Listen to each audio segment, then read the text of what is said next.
अगर किसी व्यक्ति को दवा लेने के बाद अगर खुजली की प्रॉब्लम हो रही है तो कैसे कंफर्म करें कि इसी पर्टिकुलर दवा से आपको प्रॉब्लम हो रही है।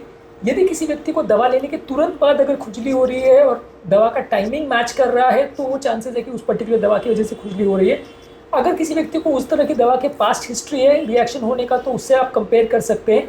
अगर कोई व्यक्ति को किसी पर्टिकुलर दवा से प्रॉब्लम हो रही है तो बंद करके देख सकते हैं। दवा को बंद करने से यदि खुजली की प्रॉब्लम चली जाती है तो आप मान सकते हैं कि उसकी वजह से हो। इसके अलावा अगर कोई और इरिटेंट फैक्टर है जैसे कोई नया सोप या नया लोशन है तो उसको ढूंढिए, उसकी वजह से भी कई बार खुजली हो सकती है।